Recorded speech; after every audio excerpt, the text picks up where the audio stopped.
পৃথিবীতে এমন কিছু মানুষ আছে যারা একা একাই মজা করতে জানে, ঘুরতে জানে, যাদের বন্ধুর প্রয়োজন পড়ে না। সেই সমস্ত মানুষের তালিকায় ছোঁয়াও পড়ে। তার তেমন কোনো ভালো বন্ধু নেই। হ্যাঁ, কলেজে কয়েকজন ছিল যাদের সাথে হাই হ্যালো পর্যন্তই সম্পর্ক। বন্ধু নেই বলে কিন্তু ছোঁয়া পিছিয়ে নেই। সে একা একাই মজা করতে জানে। এই আজকে ঘুরতে বেরিয়েছে। পুরো শহরটা একা একাই চক্কর দিয়েছে। সেই বিকেলে ফুচকা খেয়েছিল, এখন সন্ধ্যা হয়ে এসেছে, খিদেও পেয়েছে। রাস্তার পাশে সুন্দর একটা রেস্টুরেন্ট, বাইরে থেকে কি সুন্দর দেখাচ্ছে। সোয়া চুপ করে ঢুকে পড়ে। মোমো আর কোল্ড কফি অর্ডার করে চুপচাপ বসে থাকে। ফোনটাও সাথে নেই যে একটু দেখবে। কেমন এতিম এতিম লাগছে। সবাই কি সুন্দর পার্টনার নিয়ে এসেছে। সোয়া মনে মনে ভেবে ফেলে, এবার একটা পার্টনার বানাতেই হবে, আর একা একা না। আরে তুমি সোয়া না? মাথা তুলে তাকায়। মেয়েটাকে একবার দেখাতেই চিনে ফেলা। এটা তো সাদির হবু বৌমামা। সোয়া জবাব দেয় না। মায়া সোয়ার পাশে বসে। তারপর একটা ছেলেকে বলে, ভাইয়া, আমার হবু ননদ। ছেলেটা এক গাল হেসে সোয়ার সামনাসামনি বসে। হাই, আমি নীরব। সোয়া মাথা নিচু করে ছোট্ট করে বলে, আমি সোয়া।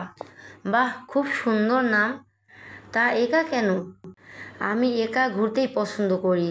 সোয়ার জবাবে ছেলেটা অসন্তুষ্ট হয়। মনে হচ্ছে জোর করে কথাটা বলছে। সোয়া, তোমার ভাইয়া কোথায়? কখন থেকে ওয়েট করছি, আসছেই না। জানি না। সোয়ার চোখ দুটো টলমল করছে। ওহ, তাহলে এখন এরা এখানে দেখা করবে? যতই নিজেকে বোঝাক না কেন, অবুঝ মনটা বোঝেই না। এই সব বিষয়গুলো মানতে কষ্ট হয়। শালার কপাল খারাপ হলে যা হয় আর কি। যার থেকে বাঁচার জন্য একটুখানি শান্তি খুঁজতে বাইরে এলাম, পদে পদে তার সামনে পড়তে হচ্ছে। তোমার ভাইটা এমন কেন বলো তো? কতবার কল করলাম, নো রেসপন্স। কত টেক্সট করলাম, কথা বলতে চায় না। আরে বাবা, আমি তার হবু বউ না? আমার সাথে একটু কথা বলবে না? মায়ার কথায় ছোঁয়া কোনো প্রতিক্রিয়া দেখায় না। ওয়েটার তার খাবার দিয়ে যায়। সে চুপচাপ খেতে শুরু করে। নীরব ছোঁয়াকে দেখছে, বেশ মনে ধরেছে তার। মায়া বিরক্ত। মেনার্স জানে না মেয়েটা। হবু ভাবিকে সামনে বসিয়ে গান্ডে পিণ্ডে গিলে যাচ্ছে। ভাইয়ের সামনে খানিকটা অপমানিত বোধ করে এসে কোনো কথা না বলে উঠে যায়। ছোঁয়া তবুও কিছু বলো না। রাত 2:30টার দিকে বাসায় ফিরে সোয়া। সিমিকে বলে বেরিয়েছিলে, তাই আর কিছু বলে না। নিজের রুমে এসে বিছানায় গা এলিয়ে দিতেই সাদি ঢুকে পড়ে সোয়ার রুমে। সোয়া হুম গুড়িয়ে উঠে বসে। মায়ার সাথে ভালোভাবে কথা বলেনি বলেই হয়তো সাদি তাকে কথা শোনাতে এসেছে, এটা ভেবে নেয় সোয়া। লম্বা দম নিয়ে বলতে শুরু করে, আপনার বউয়ের ভাইকে যে দুঘা দেইনি এটাই আপনার ভাগ্য। আমি সবার সাথে কথা বলতে পারি না, মানুষ চিনি, কথা বলি। আপনার বউয়ের ভাইয়ের নজর খারাপ। আপনার বউকেও আমার ভালো লাগে না, তাই কথা বলিনি। আপনার বউ বলে তাকে মাথায় উঠিয়ে নাচতে আমি পারবো না। একদমে কথাগুলো বলে থামে সোয়া। সাদি ভুরু কুঁচকে সোয়ার পা থেকে মাথা পর্যন্ত দেখে ব্যালকনিতে চলে যায়। সোয়াও পেছনে পেছনে যায়। সাদির ব্যালকনি থেকে একটা কলম সোয়ার ব্যালকনিতে এসে পড়েছে, সেটাই নিতে এসেছে সাদি। সোয়া ভেঙচি কাটে। সাদি কলম উঠিয়ে সোয়ার দিকে তাকায়। ফার্স্টলি, আমার বিয়ে হয়নি। সেকেন্ডলি, বউয়ের ভাই হোক বা অন্য কেউ বাজে নজরে তাকালে চোখ তুলে ফেলবে। বাকিটা আমি দেখে নিব, বলেই সাদি চলে যায়। সোয়া আবার বিছানায় গা এলিয়ে দেয়। প্রতিবাদ করা শিখিয়ে গেছে। সোয়ার হাসি পায়। লোকটা একটু বেশি আদুরে লাগে। এই এখন ধূসর রঙের টি শার্ট, এলোমেলো চুল, কত ভালো লাগছিল। অধিকার থাকলে আলতো হাতে এলোমেলো চুলগুলো ঠিক করে দেওয়ার ইচ্ছে জেগেছিল মনের মধ্যে। সোয়া বিড়বিড় করে বলে, যদি ভাগ্যক্রমে আপনাকে পেয়ে যাই, ভালোবাসায় আপনার জীবনটাকে রাঙিয়ে দেব, আপনার ওই গম্ভীর মুখ খানার হাসি ফুটাবো। I promise. প্রচণ্ড ঘুম পাচ্ছে। তারপর টেবিলে খেয়াল করে তার ফোনটা রাখা। ভীষণ খুশি হয়ে ফোনটা হাতে নেয়। আহ, এবার শান্তি লাগছে। সব পারা যায়, কিন্তু ফোন ছাড়া থাকা যায় না। বাবাকে ভিডিও কল করে সোয়া। আজকে তাদের আসার কথা ছিল, কেন আসলো না? বাবার সাথে কথা বলা শেষ হতেই সাবিনা চলে আসে সোয়াকে ডাকতে। সবাই খেতে বসবে। সাবিনার মুখটা কালো, এমন তাকে কখনো দেখিনি। আজকে কি হলো? কোনো বিষয় নিয়ে মন খারাপ?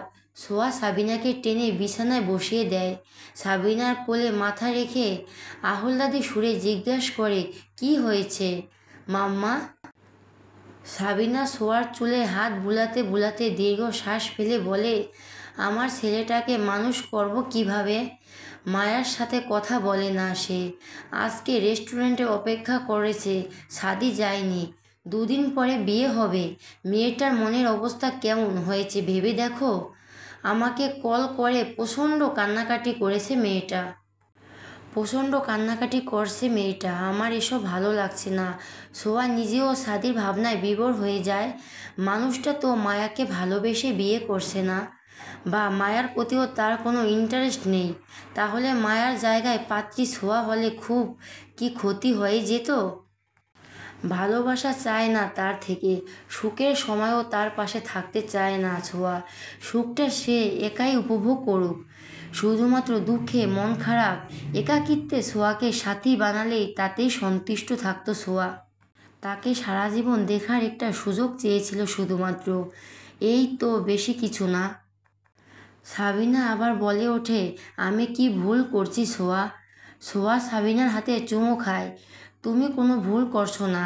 বিয়েটা তিনি করতে চেয়েছে, এখানে তোমার দোষ নেই। তাছাড়া বিয়ে হয়ে গেলে সবটা ঠিক হয়ে যাবে, তুমি চিন্তা করো না। সোয়ার কথায় সাবিনার মনটা অনেকখানি হালকা হয়। একটু আশার আলো দেখতে পায় সে।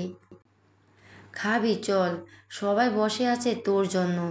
যদিও পেট ভরা, তবুও সোয়া যা, একটুখানি আড্ডা তো দেওয়া যাবে। সবাই বসে আছে, গল্প করছে, কিন্তু সাদি সে খেয়ে যাচ্ছে।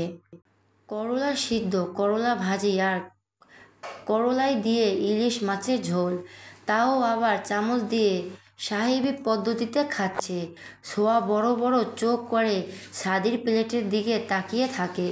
কাঁটা চামচ দিয়ে করলা ধরে ছুরি দিয়ে কেটে মুখে পুরে তারপর অল্প ভাতে ভাজি মিশিয়ে মুখে দিচ্ছে। খুব তৃপ্তি নিয়ে চিবাচ্ছে। সোয়ার ভীষণ ইচ্ছে করছে সাদিকে একটুখানি জ্বালাতে। সোয়া সাদির সামনাসামনি বসে, বড় মা, তোমার বুড়ো ছেলেকে বলবা মিষ্টি খেতে। সে যে করলার বংশধর, তা যেন নতুন ভাবির সামনে প্রুফ না করে। এমনিতেই বুড়ো হয়েছে, ভাগ্যক্রমে নাক বোঁচা একটা বউ পাচ্ছে। সেই বউ যদি চলে যায়, তাহলে সারা জীবন কিন্তু দেবদাস হয়ে কাটাতে হবে। সোয়ার কথায় সকলের মুখ টিপে হাসছে। সাদি শব্দ করে প্লেটে চামচ রেখে তাকায় সোয়ার দিকে। ইডিয়েট! বড় মা, তোমার বুড়ো ছেলে স্কুল কলেজ থেকে একটা ইংলিশ শিখেছে, এটা আমরা জানি।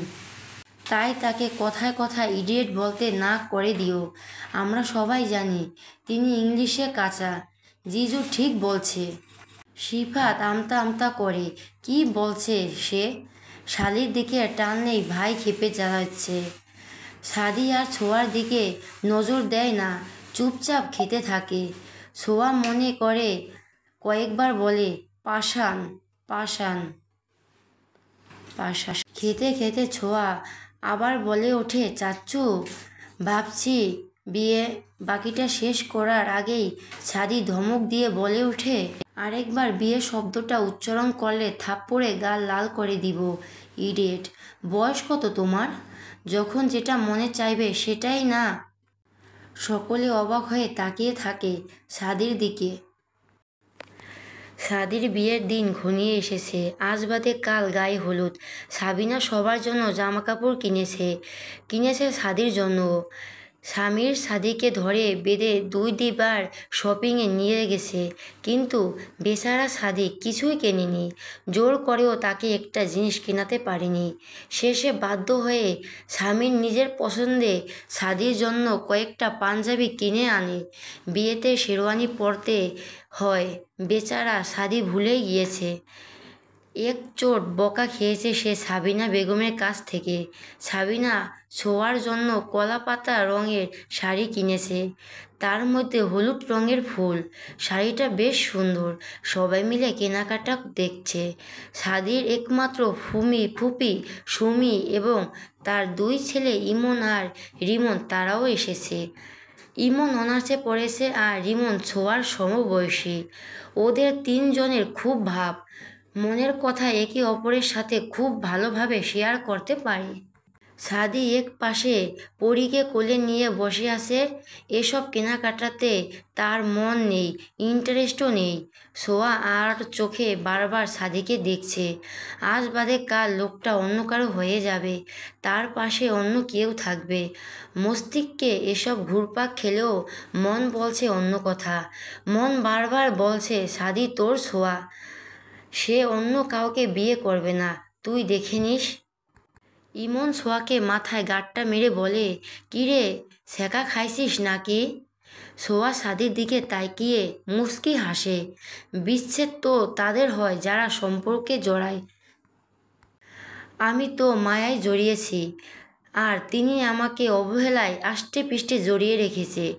প্রাণ থাকতে আমাদের বিচ্ছেদ হবে না। সোয়ার ভারী কথা বোঝে না ইমন, সে বুঝতে চায়ও না। তার মতে সোয়া সারাক্ষণ ভুলভাল বকে।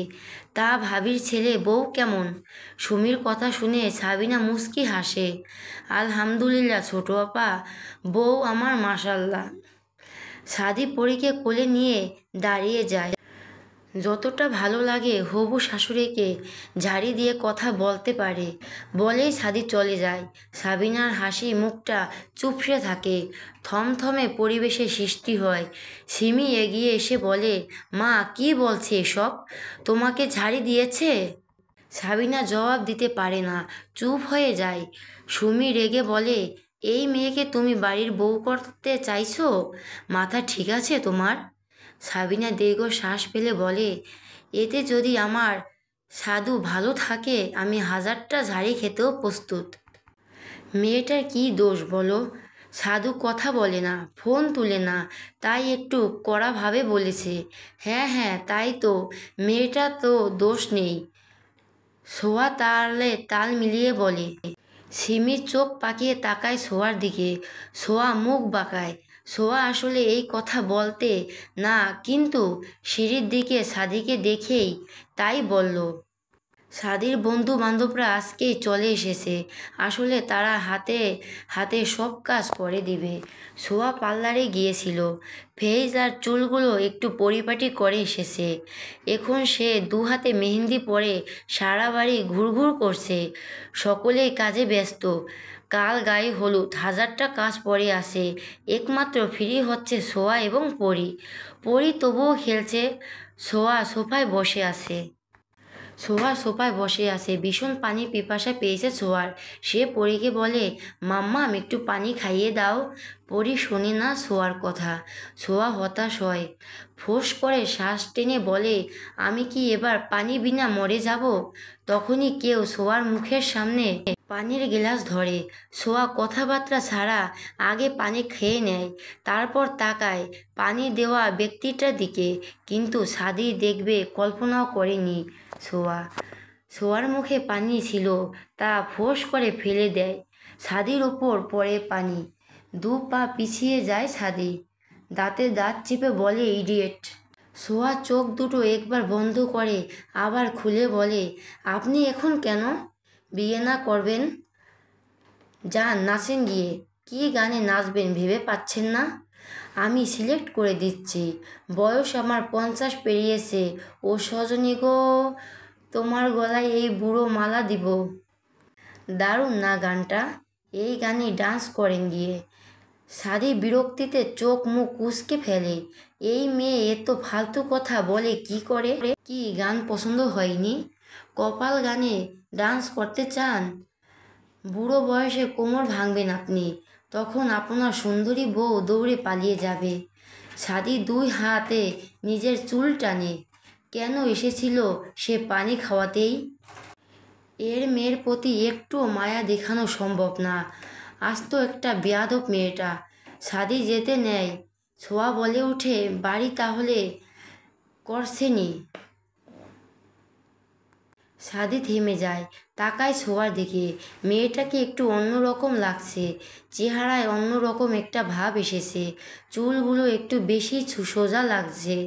সাদির চোখ নামিয়ে নেয়। তোমার বয়স কম, পার্লারে আর যাবে না, মনে থাকে যেন। বলেই চলে যায় সাদি। ছোঁয়া ফোঁস করে শ্বাস টানে। মানুষটা এমন কেন? বোঝে না নাকি বুঝতে চায় না? ভাগ্য কোথায় নিয়ে দাঁড় করাবে? ছোঁয়ার মনের কথাটা কি ঠিক হবে? শখের পুরুষটাকে পেয়ে যাবে ছোঁয়া? জীবনটা সুন্দর হয়ে উঠবে নাকি অন্ধকারে ছেয়ে যাবে? মাঝরাতে সাদির ফোন বেজে ওঠে। সবেই চোখ দুটো লেগে গিয়েছিল সাদির। এমন সময় ফোন বাজতেই ভীষণ বিরক্ত হয়। আরও বিরক্ত হয় ফোনের স্ক্রিনের নাম্বার দেখে। মায়া নামের মেয়েটি। বেহায়া মেয়ে বলতে বাধ্য হয় সাদি। ফোন কেটে আবারও ঘুমানোর চেষ্টা করে সাদি। তখনই ফোনে মেসেজ আসে। কৌতূহল দমিয়ে রাখতে না পেরে মেসেজ ওপেন করে। মায়া নামের মেয়েটি মেহেন্দি পড়েছে, দু হাত ভর্তি করে, তার পিক দেওয়া। তার নিচে একটা পিক দেওয়ার সাথে সাথে সাদি স্ক্রিনশট মারে, আর সাথে সাথেই পিকটা আনসেন্ড হয়ে যায়। সাদি আগেই বুঝেছিল এমন হবে। এবার ফোনটা বন্ধ করে শুয়ে পড়ে সাদি।